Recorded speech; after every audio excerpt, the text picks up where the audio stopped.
கிறிஸ்துவுக்குள் பிரியமானவர்களே, உங்கள் யாவருக்கும் மீட்பெரும் இரட்சகரமாகிய இயேசு கிறிஸ்துவின் இனிதான நாமத்தினாலே உங்கள் அனைவருக்கும் என் அன்பின் வாழ்த்துக்களை தெரிவித்துக் கொள்கிறேன். மீண்டும் ஒரு விசை சமயத்திற்கேற்ற வார்த்தை என்கிற இந்த நிகழ்ச்சியின் மூலமாக கர்த்தருடைய வார்த்தைகளை பகிர்ந்து கொள்வதில் மிகுந்த சந்தோஷப்படுகிறேன். ஆண்டவர் மகிமைப்படுவாராக. இந்த நாளிலும் கூட உங்களுக்காக ஒரு வேத வசனத்தை வாசித்து உங்களுக்காக நான் ஜெபிக்க விரும்புகிறேன். ஆண்டவர் நமக்கு உதவி செய்வாராக. அப்போஸ்தலர் நடபடிகள் ஸ்தோத்திரம் 16ஆம் அதிகாரம் 10வது வசனத்தை வாசிப்போம். அந்த தரிசனத்தை அவன் கண்டபோது அவர்களுக்கு சுவிசேஷத்தை அறிவிக்கும்படி கர்த்தர் எங்களை அழைத்தார் என்று நாங்கள் நிச்சயித்து கொண்டு உடனே மக்தோனியாவுக்கு புறப்பட்டு போக பிரயாத்தனம் பண்ணி அப்படின்னு வேதத்தில் படிக்கிறோம்.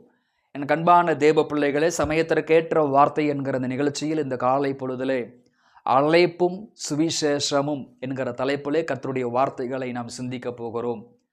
தேவ மனிதனாகிய பவுலுடைய வாழ்க்கையிலே நம்ம பல ரகசியங்களை பல காரியங்களை நம்மால் படிக்க முடியும். அப்போ தேவ மனிதனாகிய பவுல் ஸ்தோத்திரம் அப்போஸ்தலர் நடபடிகள் 16ஆம் அதிகாரத்தில் நாம் படிக்கும் பொழுது 6ஆம் வசனத்திலே அவர்கள் பிரிக்கியா கலாத்தியா நாடுகளை கடந்து போன போது ஆசியாவிலே வசனத்தை சொல்லாதபடிக்கு பரிசுத்த ஆவினாலே தடை பண்ணப்பட்டு என்று வேதத்திலே படிக்கிறோம். அப்போ பவுல் ஆசியா பட்டணத்திலே ஆசியாவிலே சுவிசேஷம் அறிவிக்க விரும்புகிறார். ஆனால் ஆசியாவிலே போய் சுவிசேஷத்தை பிரசங்கிக்க கூடாதபடி பரிசுத்த ஆவியானவராலே தடை செய்யப்பட்டார் என்று வேதத்திலே வாசிக்கிறோம். 7ஆம் வசனத்திலே மீசியா தேசம் மட்டும் வந்து பித்தினியா நாட்டுக்கு போக பிரயாத்தனம் பண்ணினார்கள், ஆவியானவரோ அவர்களை போக வட்டாதிருந்தார் என்று வேதத்திலே படிக்கிறோம். அப்போ பரிசுத்த ஆவியானவர் காரியங்களை வாய்க்க பண்ணுகிறவர் மாத்திரமல்ல, சித்தமில்லாத இடங்களுக்கு அவர் நம்மை அனுமதிக்காத ஆவியானவருமாய் இருக்கிறார்.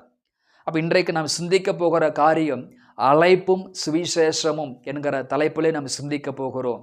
அப்போ தேவ மனிதனாகிய பவுல் மக்தோனியா தேசத்திலே பிரசங்கிக்க விரும்புகிறார், ஆவியானவர் தடை செய்கிறார். பிரிக்கியா பித்தானியா இந்த தேசங்களிலெல்லாம் பிரசங்கிக்க விரும்புகிறார், ஆவியானவரால் தடை செய்யப்படுகிறார். அவரால் அந்த தேசத்திற்கு போக முடியவில்லை. அப்போ அன்றைக்கு ராத்திரியிலே பவுலுக்கு ஒரு தரிசனம் உண்டாகிறது.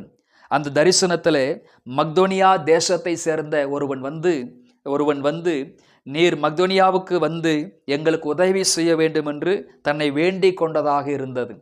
அப்போ மக்தோனியா தேசத்திற்கு ரட்சிப்பு தேவைப்படுகிறது. மக்தோனியா தேசத்திற்கு ஒரு சுவிசேஷம் அறிவிக்கிற ஒரு நபர் தேவைப்படுகிறார். அப்போ தரிசனத்தில் ஒருவன் வந்து எங்கள் தேசத்திற்கு உங்களுடைய உதவி தேவைப்படுகிறது, சுவிசேஷம் தேவைப்படுகிறது, கிறிஸ்துவை பற்றி அறிவிக்கிறவர் தேவைப்படுகிறார், நீர் எங்கள் தேசத்தில் வந்து இந்த ஊழியத்தை செய்ய வேண்டும், எங்கள் தேசத்தில் வந்து நீர் சுவிசேஷத்தை அறிவிக்க வேண்டும் என்று அழைக்கப்பட்டதாக நம் வேதத்திலே படிக்கிறோம். அப்போ என் கண்பானவர்களே, அழைத்தார் என்று நிச்சயித்தோம் என்று சொல்லப்படுகிறது. அப்போ மக்தோனியா தேசத்திலே சுவிசேஷம் அறிவிக்கும்படி பவுலுக்கு ஒரு அழைப்பு வருகிறது. அதனால்தான் அழைப்பும் சுவிசேஷமும். அப்போ என் கண்பானவர்களே, சுவிசேஷத்தை மக்தோனியாவிலே பிரசங்கிக்கும்படி பவுலுக்கு ஒரு அழைப்பு வந்தது போல நீங்களும் நானும் சுவிசேஷம் அறிவிக்கும்படி அழைக்கப்பட்டிருக்கிறோம். பரிசுத்த வேதத்திலே 1 கொரிந்தியர் 9ஆம் அதிகாரம் 16 சுவிசேஷத்தை பிரசங்கியாதிருந்தால் எனக்கு ஐயோ என்று சொல்லுகிறார். அப்போ இந்த உலகத்திலே கிறிஸ்தவர்களாய் வாழ்கிற ஒவ்வொரு தேவனுடைய பிள்ளைகளும் சுவிசேஷம் அறிவிக்க வேண்டியது அவசியமாய் கடமையாய் இருக்கிறது. சுவிசேஷத்தை பிரசங்கியாக இருப்பது மிகப்பெரிய ஒரு பாவமாய் இருக்கிறது. அப்போ நீங்கள் வாழ்கிற பகுதியில், தேசத்தில், பட்டணத்திலே இயேசுவை குறித்து பிரசங்கிக்க வேண்டியது அவசியமாய் இருக்கிறது. சுவிசேஷம் அறிவிக்க வேண்டும் என்பது ஒவ்வொரு கிறிஸ்தவனுக்கும் உண்டான அழைப்பாக ஒரு ஸ்தோத்திரம், ஒரு கடமையாக இருக்கிறது. அதனால்தான் அழைப்பும் சுவிசேஷம் என்று நாம் சிந்தித்து வருகிறோம். அப்போ மக்தோனியா தேசத்தில் சுவிசேஷத்தை பிரசங்கிப்பதற்காக பவுலுக்கு தரிசனத்தில் ஒரு அழைப்பு வருகிறது. அந்த அழைப்புக்கு அவர் கீழ்ப்படிந்து மக்தோனியா தேசத்திற்கு போகிறார்.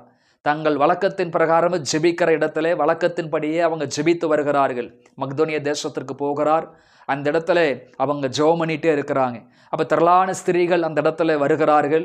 பவுல் பிரசங்கித்து கொண்டிருந்த பொழுது லீதியாள் என்கிற ஒரு பெண்ணுடைய இருதயத்தை கர்த்தர் திறக்கிறார்.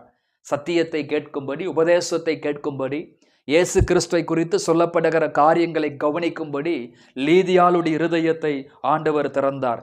அப்போ அந்த லீதியாளுடைய இருதயத்தை திறந்த பொழுது அங்கே நடந்த ஒரு காரியம் என்ன அப்படி நம்ம படிக்கும் பொழுது அங்கே நடந்த ஒரு காரியம், லீதியால் ஆண்டவராக இயேசு கிறிஸ்துவை சொந்த இரட்சகராக ஏற்றுக்கொண்டாள். அப்போ பவுல் மக்தோனியா தேசத்தில் போய் சுவிசேஷத்தை பிரசங்கிப்பதற்கு தரிசனத்தில் ஒரு அழைப்பு வந்தபடியால் அந்த அழைப்புக்கு கீழ்ப்படிந்து மக்தோனியா தேசத்தில் போய் சுவிசேஷத்தை பிரசங்கித்தபடியால் லீதியாள் என்கிற பெண் ரட்சிப்புக்குள் வந்ததை நம் வேதத்தில் படிக்கிறோம். லீதியால் ரட்சிப்புக்குள் வந்த உடனேயே அங்கு அப்போஸ்தலர் நடபடிகள் 15 வசனத்தை வாசிக்கும் பொழுது, அவளும் அவள் வீட்டாரும் ஞானஸ்நானம் பெற்ற பின்பு அவள் எங்களை நோக்கி, நீங்கள் என்னை கர்த்தரிடத்தில் விசுவாசம் உள்ளவள் என்று எண்ணினால் என் வீட்டிலே வந்து தங்கிருங்கள் என்று எங்களை வருந்தி கேட்டுக்கொண்டாள் என்று வேதத்தில் படிக்கிறோம்.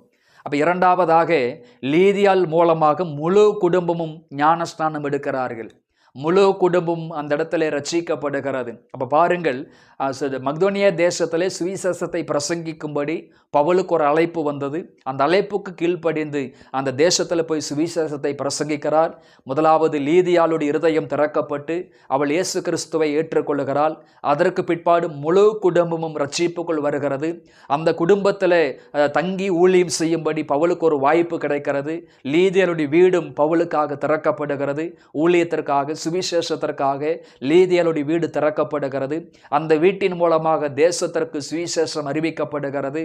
தேசத்திலே கர்த்தர் பலத்த மாற்றங்களை செய்தார் என்று வேதத்திலே படிக்கிறோம். அப்போ என் கண்பானவர்களே, அப்போ பவுல் சுவிசேஷம் அறிவிக்க வேண்டும் என்கிற ஒரு அழைப்புக்கு கீழ்ப்படிந்தபடியால் மக்தோனியா தேசத்தில் ஒரு பெரிய எழுப்புதலை கொண்டு வர முடிந்தது. அதே போல் உங்களுக்கும் எனக்கும் சுவிசேஷம் அறிவிக்க வேண்டும் என்பது ஒரு அழைப்பாக, ஒரு கடமையாக இருக்கிறது. பவுலை போல கீழ்ப்படிந்து நம்முடைய பட்டணத்தில், நம்முடைய கிராமத்தில், நம்முடைய தேசத்திலே சுவிசேஷத்தை பிரசங்கிப்போம் என்று சொன்னால் கர்த்தர் நம்மை கொண்டு பலத்த காரியங்களை செய்வார். இயேசுவை அறிமுகப்படுத்துவதற்கு ஆட்கள் தேவை. பாருங்கள், நாகமானுக்கு குஷ்டரோகம், அந்த வியாதி எந்த இடத்திலும் சுகமாகவில்லை. நாகமானின் வீட்டில் வேலை செய்த ஒரு சிறு பெண், ஒரு ஏழை பெண், ஒரு வேலைக்கார பெண் அந்த வீட்டில் இருந்து கொண்டு எலிசாவை அறிமுகப்படுத்துகிறாள்.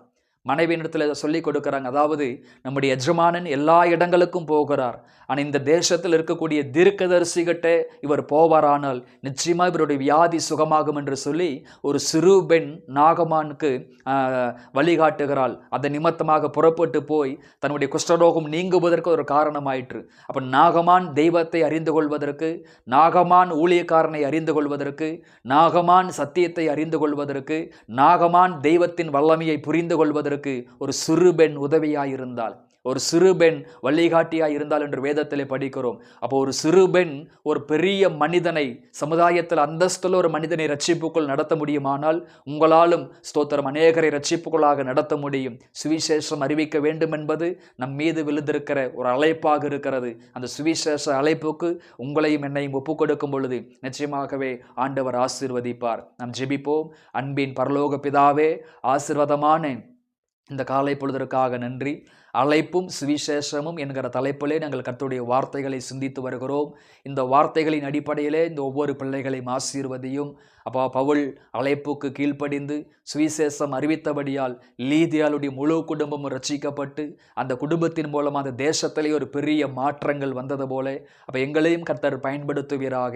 எங்கள் மூலமாக எங்கள் குடும்பங்களுக்கும் ரட்சிப்பை பூரணப்படுத்துங்க, தேசங்களுக்கு ரட்சிப்பை பூரணப்படுத்துங்க, பட்டணங்களுக்கு ரட்சிப்பை பூரணப்படுத்துங்க. இந்த வார்த்தையை கேட்கிற ஒவ்வொரு பிள்ளைகளுக்குள்ளும் சுவிசேஷம் அறிவிக்க வேண்டும் என்கிற பாரத்தை கர்த்தர் தரும்படி நான் மனதார ஜெபிக்கிறேன். அந்த அழைப்பிற்கு இணங்க ஆவியானவர் உதவி செய்யும், பயன்பட எங்களுக்கு உதவி செய்யும். ஆண்டவரே, இந்த வார்த்தைகளின் அடிப்படையிலே ஒவ்வொரு பிள்ளைகளையும் ஆசீர்வதித்து பொறுப்படுத்திக் கொள்ளும், பலப்படுத்தும்.